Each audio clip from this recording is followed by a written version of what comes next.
लोग मुझसे पूछते हैं कि क्षत्रिय धर्म क्या है, कि हम क्षत्रिय धर्म को सबसे ज्यादा पालन करना चाहते हैं, हिंदू धर्म को नहीं करना चाहते, सिख धर्म को नहीं करना चाहते, क्षत्रिय धर्म को, जैसे एक क्षत्रिय जो धर्म होता है वो क्या कहता है। तो उस बारे में तो खुद श्लोक चंद्रवंशी श्री कृष्ण जी ने गीता में दिया है, श्लोक 41-43 और श्रीमद भगवत गीता का अध्याय 18 में उन्होंने लिखा है, ब्राह्मण क्षत्रिय वैश्य शूद्राणा च परंतप कर्माणि प्रतिभक्तानि स्वभाव प्रगवर्णे शौर्य तेजो धृति विद्विष्टय युद्धे चाप्यनायम दान विश्व भारव शत्र कर्म स्वाध्यायम। यानी कि इसका मतलब है, हे परंतप, ब्राह्मण क्षत्रिय वैश्य और शूद्रों के कर्म उनके स्वाभाविक अर्थात प्रकृति सिद्ध गुणों के अनुसार पृथक पृथक बटे हुए हैं। क्षत्रिय का स्वाभाविक गुण शूरता, तेजस्विता, धैर्य, दक्षता, युद्ध से न भागना, दान देना और प्रजा पर हुकूमत करना है।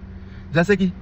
गीता में लिखा हुआ है कि आप जो है क्षत्रिय या वैश्य या पंडित या शूद्र अपने एक गुण से बनते हो, आपने क्या काम करते हो आप उससे बनते हो, लेकिन उसमें यह भी लिखा हुआ है कि गुणों का विकास होने लगा पर रक्त स्वभाव का मूल आप मिटा नहीं सकते। बीज रूप तो वर्तमान में ही रहता है। अगर आप क्षत्रिय घर में पैदा हुआ, क्षत्रिय घर में पैदा हुआ, आप क्षत्रिय हो गए, चाहे उसके बाद आप दुकान कर लो राशन की, या आप कोई काम कर लो, छोटा मोटा काम कर लो, लेकिन आपका बीज रूप क्षत्रिय ही रहेगा। तो यहाँ से ये, अगर ये लिखा हुआ है गीता में कि आपका जो कर्म ही आपका धर्म है, लेकिन ये भी लिखा हुआ है कि बीज रूप जो वर्तमान में ही रहते हैं वो कभी हमेशा कंसीडर होते हैं, वो कभी भुलाए नहीं जा सकते।